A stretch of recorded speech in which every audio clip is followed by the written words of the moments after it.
course, I repeat the thanks to Petros for organizing this splendid event that well, knocks my socks off. It's great stuff. And he chose a great day. Photius of Constantinople died on February the 6th. So who better to honor than the great Photius with this embarrassment of riches, the books of Byzantium in 2019, 2020, and 2021. I'm going to chair the session on Norman Russell's wonderful set of texts related to the Hesychast controversy and the dialogue debate with Islam. Let me start by reminding everybody to mute yourself if you're not muted, and to be sure to write your questions in the Q&A box if you're an attendee, and if you're a panelist, to write them in the chat box, and we'll get to those as soon as we can. Right, intro to Norman Russell. Norman Russell, who needs no introduction, is an honorary research fellow of the University of Oxford. He's best known for his work on deification in the Greek Fathers, and he's also translated a myriad number of patristic works, texts by Theophilus of Alexandria, Cyril of Alexandria, John Climacus, as well as a couple of dozen books by modern Greek philosophers and theologians. Christos Yanaras springs to mind, of course. He lives in France among the vineyards of Burgundy, surrounded by his very extensive personal library, which enables him to continue researching and writing and drinking good wine far from the dreaming spires of Oxford. His current projects include an annotated translation of John Damascene's On the Orthodox Faith, a forthcoming book entitled Theosis and Religion, and a revised edition of his Doctrine of Deification in the Greek patristic tradition. I've just noticed from my notes that I didn't introduce myself. I'm Alexis Torrance. I'm an associate professor in the Department of Theology at the University of Notre Dame in Indiana. Right, so a few thoughts about the book, and then I'll hand over to Norman. The volume is a worthy star in the firmament of Norman's many, many contributions to Byzantine religious history. And all of us who teach in this area, in the Anglophone world in particular, owe a great debt of gratitude to Norman for making these texts available in English, each with deft introductions. The volume, expensive though it is, and hopefully will emerge in a paperback edition, I don't know, he can probably tell us more about that, but it runs to around 500 pages, and provides a wonderful selection of texts that focuses, in Russell's words, quote, less on what Palamas himself wrote as on how he was viewed by his contemporaries. It opens with the extremely important Vita of Palamas by Philotheos Kokkinos, written shortly after the death of Palamas, which itself is almost 160 pages. So it could have been a standalone project, but thankfully, he's included it amongst these other treats. We're then presented with a series of texts in chronological order, written between 1341 and 1368, which convention puts at the end of the Hesychast controversy proper. 4 Palamite synodal tomes are included, and 1 anti-Palamite one. 4 letters from prison by Palamas, and a dossier of 3 texts related to Palamas's captivity among the Turks. Overall, it's a tremendous companion volume, as it were, to Russell's earlier Gregory Palamas and the Making of Palamism in the Modern Age, which came out in 2019, also with Oxford. This is with Liverpool Press. And it helps bear out some of the core arguments of that earlier book. In particular, I'm struck that the texts taken together show how embedded Palamas was within his larger theological context. The process of the positive reception of his theology in the 14th century, while certainly contentious, was nonetheless widespread, and by 1368, rather incontrovertible, some continuing anti-Palamite voices notwithstanding. These documents taken together help demonstrate this. Palamas was not a lone wolf, an optional extra for the late Byzantine Church. He quickly became emblematic, already in his own lifetime, of broader doctrinal orthodoxy. And the synodal tomes are a particularly eloquent testimony to this, as well as Kokkinos' Vita, of course. But allow me to hand things over to Russell himself, who will give a quick overview of the book. Remember to type your questions as we go. You don't have to wait till the end, and we'll get to them as soon as we can. Over to you, Norman. Thank you, Father Alexis, for really summing up the book so well. I hardly need speak about it now, but I will just elaborate a little on what he said. And that is that it all begins 7 or 8 years ago when I was invited by the editors of Oxford University Press's Changing Paradigm Historical and Systematic Theology series to contribute a volume on Gregory Palamas. I'd long been convinced that Western views of Palamas were skewed as a result of the fact that knowledge of him had come to the West initially through his opponents, whose hostility had been reinforced in modern times purely for ideological reasons by Martin Jougy. As I began my research, I was struck by how little of Palamas had been translated into English. Admittedly, there was principally Meyendorff's selection of passages from the Triads, translated by Nicholas Gendel, and the 150 chapters edited and translated by Robert Sienkiewicz was of primary importance. But there was a lot of other material too that shed an interesting light, not only on the progress of the Hesychast controversy, but also on how Christianity was confronting Islam in this period. I was therefore delighted to be asked soon afterwards by the editors of Liverpool University Press's translated text for Byzantinist series to select a body of texts connected with Palamas and translate them in the press's established format with introductions and notes. For several years, I worked on both books in tandem, finding that each helped the other. Why was so much time and effort given to a spiritual and theological topic, namely the nature of hesychasm, when so many dire problems on the practical level, civil war, plague, pressure from the Ottoman Turks, threatened the very existence of the Christian Roman Empire in the mid-14th century?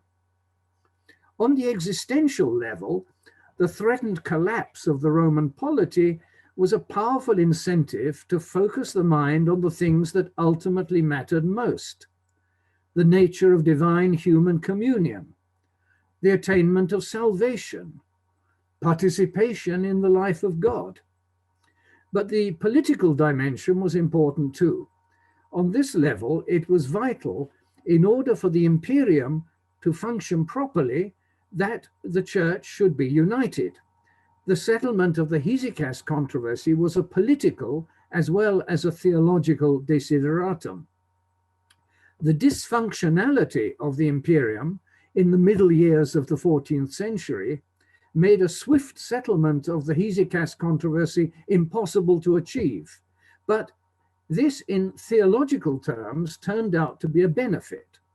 The issues were so complex, but so fundamental to the Christian faith, that time was needed, even several decades, to arrive at a formulation that was acceptable to all, except for the anti-Palamite hardliners. In this book that I'm presenting, Gregory Palamas, the Hesychast controversy and the debate with Islam, I concentrate on historical rather than theological issues. Translating into English, as Father Alexis has explained, the life of Palamas by his friend and disciple, the Patriarch Philotheos Kokkinos, who had ample leisure to do this during his enforced retirement at the Akataliptos monastery between his two patriarchates, and the documents presenting the official construal of Palamite theology, the synodal tomes of 1341, 1347, 1351 and 1368. The opposition is not neglected. The anti-Palamite tome of 1347, representing the views of a far from insignificant number of bishops, some 30 in all, 10 in the city and another 20 self-isolating from the Black Death, is translated from Antonio Rigo's very recently published critical text, which he was kind enough to let me see prior to publication. It's nevertheless the story of the victors in the controversy that takes precedence, showing the problems encountered and the steps taken for not only the official proclamation of Hesychast doctrine, but also its widest possible reception. The voice of Palamas himself is heard in the form of several letters he wrote from his confinement in and near Constantinople during the civil war of 1341-47. These illustrate how text circulated during through the social networks that played such an important role in determining which side any particular individual was on. The social and intellectual elite that was the readership for the vast number of writings produced during the controversy was relatively small. It's thought to be only about 400 persons in all. And winning over the waverers was therefore a vital task for the leaders of both sides. An important part of the book presents the Captivity dossier, the text arising from the year Palamas spent in Ottoman captivity in 1354-55. The journal he kept, the letters he wrote, and the records of a theological debate held between him and a group of converts to Islam called the Hione, in the redacted form in which we possess them, are the earliest contemporary account of life in the Ottoman Emirate. We find considerable Christian populations in the cities Palamas passed through: Lampsakos, Pige, Bursa, the Ottoman capital, and Nicaea, Iznik, Nicaea. Palamas attempted to answer their questions and allay their anxieties, that is, of the Christian populations he came across. Why had God allowed this to happen to us?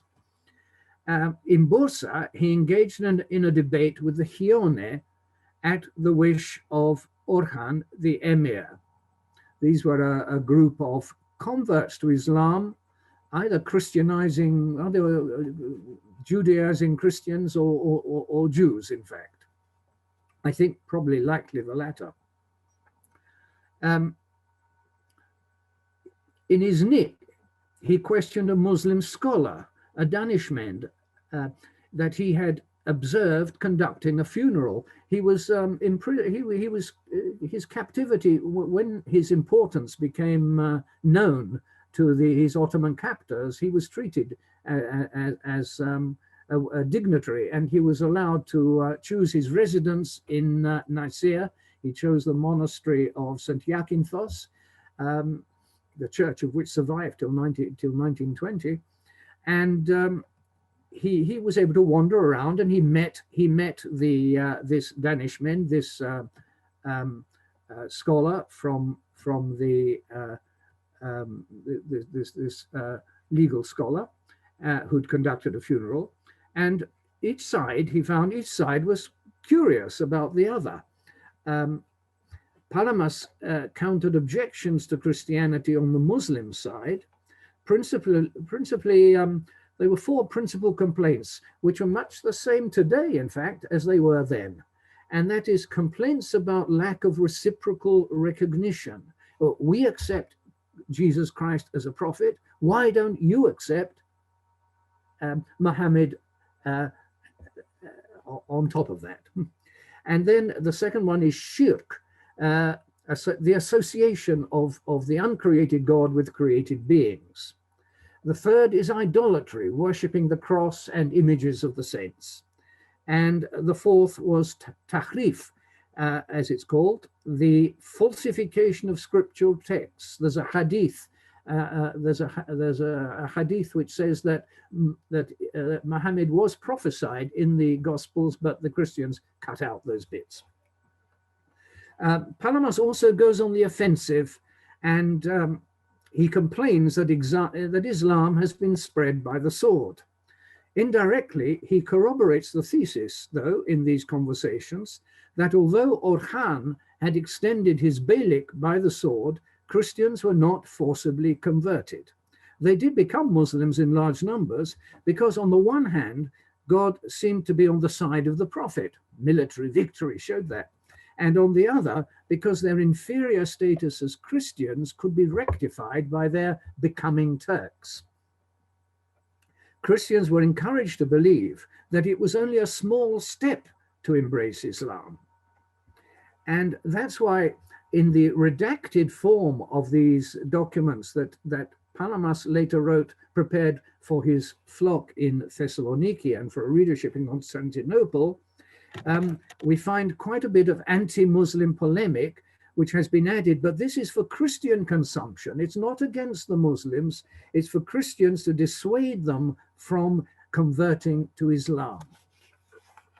The final text in the selection that I present is the Synodal tome of 1368, which is important from a historical point of view on three counts. The insights first, it gives into the problems affecting the great lavra on Mount Athos in the 1360s. And secondly, the evidence it provides of the early influence of Thomas Aquinas in Byzantium.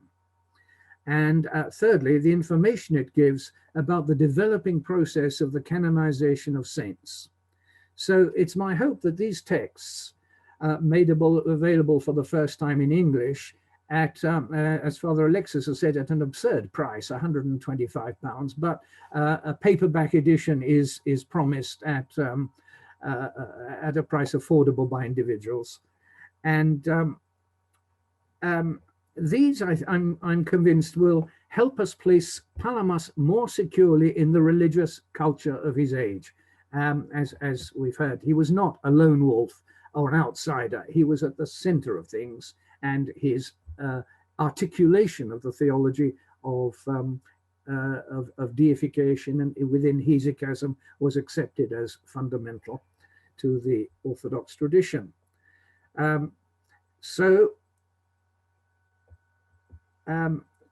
There he was, articulating a vital element of the Orthodox tradition at a time when it was being challenged by Neoplatonizing philosophers on the one side, and conservative monastics on the other. And his victory rendered orthodoxy, in my opinion, fit to survive the cataclysm that was to come. Thank you.